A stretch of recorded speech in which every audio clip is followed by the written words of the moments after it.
Bonjour à tous, merci de nous retrouver sur RP Média pour l'émission Instant Géopo qui avait disparu de nos écrans. Et donc cette émission revient en cette fin de mois d'avril. Et le thème que nous allons traiter aujourd'hui, c'est la formation de l'armée malienne, l'état des lieux. Et qui d'autre dans la diaspora malienne pour développer ce sujet-là qu'un spécialiste, en la personne de Boubacar Salif Traoré, qui est consultant pour les questions de défense. Merci de recevoir M. Traoré. Bonjour, merci Bonjour de me M. Traoré, recevoir. je vous en prie. Soyez les bienvenus, vous avez disparu en temps, nous aussi, par rapport à cette émission et les thématiques que nos spectateurs aiment bien. Absolument. Et donc, on est là aujourd'hui pour parler de la formation de l'armée malienne. Et cette armée-là, elle a été accusée de tous les maux. Cette armée-là, selon la légende, n'a pas pu faire face à la percée des djihadistes au nord du Mali, enfin du nord du Mali vers le sud. Et donc aujourd'hui, depuis un certain temps, cette armée-là a été mise dans un moule pour la reformater, pour la refabriquer et pour proposer quelque chose qui puisse permettre aux Maliens de défendre leur territoire. Vous, en tant que spécialiste, en tant qu'observateur de tout ce qui se passe au niveau du Sahel, au niveau de l'armée malienne, qu'est-ce qu'on pourrait dire aujourd'hui sur l'avancement de la formation de l'armée malienne, des moyens qui sont mis, des hommes qui interviennent et des nations qui aident le Mali à asseoir une armée qui puisse lui permettre de se défendre? Tout d'abord, merci de me recevoir.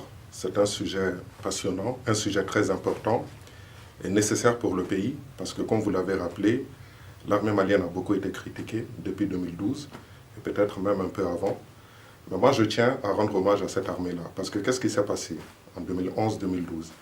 On avait une armée seule qui faisait face à plus d'une quinzaine de groupes djihadistes, environ 4 à 5 sur le territoire malien et d'autres sur le territoire libyen. Une dizaine qui servaient de soutien logistique à ceux qui opéraient sur le territoire malien. Nos hommes ont tenu. Ils ont tenu du moment qu'ils pouvaient. Mais il faut aussi se rendre compte que les conditions d'approvisionnement dans le nord de notre pays ne sont pas du tout faciles. La distance moyenne entre les villes est d'environ 100 à 150 km. Et sachant bien que le pays économiquement ne dispose pas de moyens, n'a pas pu approvisionner nos hommes correctement. Donc je tenais quand même à les rendre hommage parce que très clairement, quand vous regardez l'actualité internationale, il y a peu d'armées seules qui sont capables de faire face à une telle invasion. Donc, à partir de ce moment-là, regardons de près ce qui est en train de se passer actuellement au Mali en termes de formation. Aujourd'hui, ce qui se passe au Mali, c'est que effectivement l'armée est en train d'être formée, mais pas simplement l'armée. Nous avons les forces de sécurité aussi, que ce soit la police, que ce soit la douane. Mais c'est une formation globale qui est menée notamment par l'Union européenne, avec le soutien de certains pays comme la France, d'autres pays européens aussi. La réalité est que le Mali est l'un des pays africains, en tout cas en Afrique de l'Ouest, ça ne fait pas de doute. Nous avons les meilleures infrastructures en termes de formation militaire. Et quand on regarde à l'échelle africaine, c'est probablement avec des pays comme le Cameroun qu'on pourrait avoir une certaine comparaison en termes d'infrastructures. Justement, pour parler de ces infrastructures-là, vous l'avez bien dit, et on peut passer pour des escrocs. Vous voyez ce que je veux dire? On peut passer pour des escrocs si toutefois nous n'expliquons pas clairement de quoi on parle lorsqu'on évoque l'infrastructure. Vous dites que le Mali est l'un des pays les mieux dotés, à peu près égal au Cameroun. Est-ce que vous pouvez donner un peu plus d'explications sur cet aspect des choses? Effectivement, le Mali, il ne faut pas oublier que nous avons le complexe, en tout cas au niveau de Koulikoro, où nous avons l'EMIA, nous avons l'école d'état-major, nous avons l'école militaire d'administration. Mais ce qui est important de retenir, c'est que le Mali dispose de 3 écoles nationales à vocation régionale en termes de formation militaire. C'est-à-dire ce sont des écoles qui sont capables de former d'autres officiers venus d'autres pays africains. Nous avons l'école de maintien de la paix de Bamako, nous avons l'école d'administration militaire et nous avons l'école d'état-major de Koulikoro qui forme des stagiaires maliens, mais aussi des stagiaires venus de l'ensemble de l'Afrique. Donc, ça veut dire qu'au Mali, effectivement, dans l'optique de la formation de l'armée malienne dans sa globalité, nous avons un prérequis. Ceci dit, cette armée a été mise en difficulté selon tous les médias, selon la légende, par cette coalition internationale de djihadistes qui avait occupé à un certain moment le nord du Mali. Aujourd'hui, qu'est-ce qui se fait concrètement en termes de logistique, en termes de personnel et en termes de nations qui sont au chevet du Mali pour lui permettre d'acquérir une armée digne de ce nom? Ben, vous savez qu'il y a la formation UTM qui est en cours, qui a prévu de former les GTIA, le groupement tactique interarmé. C'est-à-dire c'est une formation qui est axée sur environ 600 à 700 hommes, un bataillon.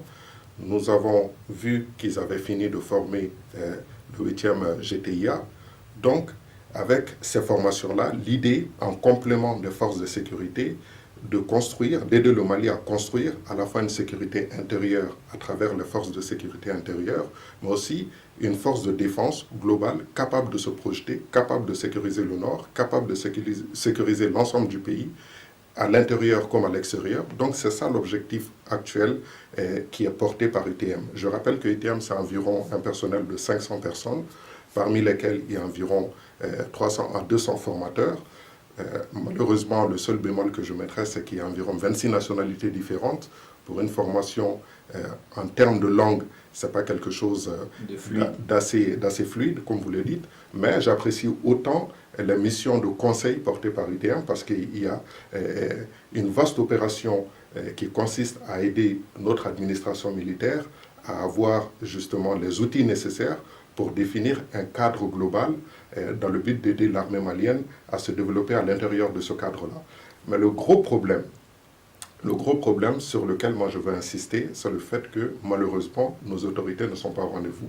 C'est-à-dire aujourd'hui très clairement, et voilà, nous sommes maliens, nous avons le droit de le dire, et de pointer justement certaines erreurs, je l'ai dit à plusieurs reprises, aujourd'hui très clairement les autorités sont complètement absentes. C'est-à-dire on a une impression qu'on a laissé la communauté internationale seule avec nos hommes sans que l'État ne soit capable de définir le cadre. Or ça aurait été en tout cas une bonne chose si l'État avait pu définir un cadre, si l'État avait pu montrer ses ambitions et surtout si les autorités avaient pu initier des réformes pouvant permettre justement à ce que nos partenaires puissent en tout cas mener de manière assez efficace leur mission. Aujourd'hui, très clairement... Pour revenir, excusez-moi, pour revenir au bataillon, vous avez parlé de bataillon, la plupart des gens ne savent pas ce que c'est. Vous avez dit que c'est à peu près 600 personnes. Concrètement, aujourd'hui, le ITM les forme à quoi? Parce que nous avons des besoins, certes, aussi on a des besoins en stratégie, on a des besoins en renseignement, on a des besoins en logistique. Concrètement, qu'est-ce que le ITM apporte? Ben justement, l'UTM essaye de former justement ce groupe tactique interarmé de telle manière qu'au sein d'un groupe qu'on ait environ pratiquement toutes les compétences capables d'aller sur un théâtre d'opération. Il faut savoir qu'en formation militaire, il y a deux aspects. Il y a l'aspect initial, c'est-à-dire le cours théorique, et la stratégie d'application, c'est-à-dire ce qui est appliqué sur le théâtre d'opération. Aujourd'hui, ITM apprend à ces hommes-là tout ce qui est stratégie d'application, c'est-à-dire c'est des groupes qui sont normalement aptes au combat tout de suite, avec un ensemble de dispositifs à leur niveau qu'ils peuvent utiliser tout de suite sur un théâtre d'opération. Donc c'est entre 600 et 700 hommes. Voilà. Donc au niveau, je reviens toujours au niveau de la logistique, hein, le problème de l'armement du Mali. À un moment donné, il y avait eu un embargo au moment où le Mali avait le plus besoin d'armes. Et donc, est-ce que cet embargo a été levé au-delà de l'aspect diplomatique? Est-ce que concrètement le Mali est en train de se réarmer? J'ai entendu parler de l'achat d'hélicoptères et tout dernièrement de l'achat d'avions porteurs et aussi d'avions de chasse. Et il y aurait même eu un appel à candidature pour des pilotes. Est-ce qu'il n'aurait pas fallu en amont former des gens, soit au Mali, soit dans des pays spécialisés, avant d'acquérir ces avions-là, etc. En fait, ma question concrète, c'est en termes de logistique aujourd'hui, mis à la disposition du Mali, qu'est-ce qui est en train d'être fait ou qu'est-ce qui a été fait? Ben justement, c'est-à-dire, je suis au même stade d'information que vous. C'est ce que j'ai dit. J'ai souvent dit qu'il fallait éviter de promettre trop de choses à l'armée. L'armée n'aime pas les promesses. Ce sont des hommes qui se déplacent sur un théâtre d'opération, des hommes et des femmes, bien sûr, qui se déplacent sur un théâtre d'opération et ne sont pas tenus de promettre, ils sont tenus de s'engager. Donc face à cette situation, l'autorité politique doit s'abstenir de promettre. Aujourd'hui, bien sûr, ça fait pratiquement 2 ans qu'on promet, mais il n'y a pratiquement rien de visible. Je tiens à préciser que l'armement, c'est quelque chose d'important, on ne peut pas le nier. Mais avant l'armement, j'aurais souhaité qu'on définisse un cadre d'évolution de notre armée. Qu'on définisse clairement à travers justement un livre blanc de la défense et de la sécurité, dans quel contexte on s'apprête à intervenir. Et si je vous dis qu'à ce jour, le ministère de la Défense, vous pouvez vérifier, ne dispose même pas de site internet pour qu'on puisse avoir ne serait-ce que des petites informations sur l'évolution de notre armée, il n'y a rien à cacher parce que très concrètement, les grandes puissances, que ce soit la France ou les États-Unis, disposent de ces outils-là. Bien sûr, on ne va pas tout dire aux citoyens, mais une chose est sûre, c'est qu'aujourd'hui, il faut aller vers ce type de communication, montrer, en tout cas, ne serait-ce que le cadre d'évolution, le contexte stratégique et définir très clairement une stratégie. Aujourd'hui, comme je l'ai dit au début de mon intervention, les autorités, malheureusement, ne sont pas au rendez-vous. Et c'est ce que je déplore le plus. Dernier volet de cette émission, c'est la communication au sein de cette armée-là. Donc l'armée, son surnom, c'est la Grande Muette. L'armée a besoin de silence, mais le silence lui-même a besoin de communication. Et retrouver certaines informations stratégiques dans les médias, il n'y a qu'au Mali qu'on le voit ça.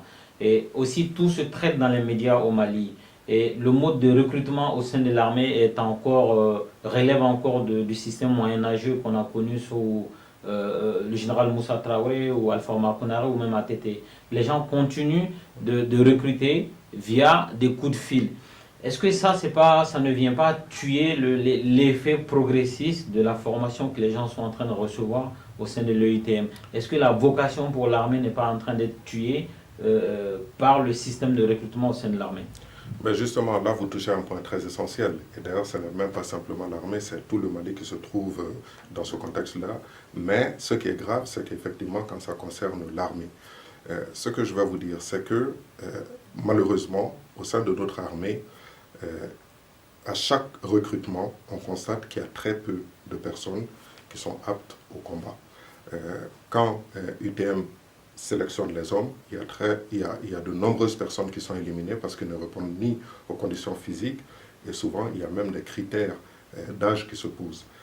Donc c'est toute une chaîne en amont qu'il faut revoir, tout un processus qu'il faut revoir et je reviens à la même chose, je le redis avec insistance, les autorités ne sont pas présentes, il faut qu'elles soient présentes, il faut qu'elles contrôlent le dispositif en entier du début jusqu'à la fin, parce que tout simplement, je peux vous dire que très concrètement, malheureusement, tous les mouvements que nous sommes en train de voir au sein de l'armée, très concrètement aujourd'hui, on n'a pas un dispositif apte à aller dans un combat de haute intensité. On a pu le remarquer lors des événements de Kidal en 2014, et très sincèrement, le même problème continue, et arrivé à un certain moment, ça devient pratiquement agaçant de voir à tel point qu'on se repose sur la communauté internationale et qu'on refuse ou qu'on soit en incapacité, je dirais même plus en incapacité de produire ses propres solutions et d'avoir une coopération de même niveau avec la communauté internationale, là je le déplore fortement.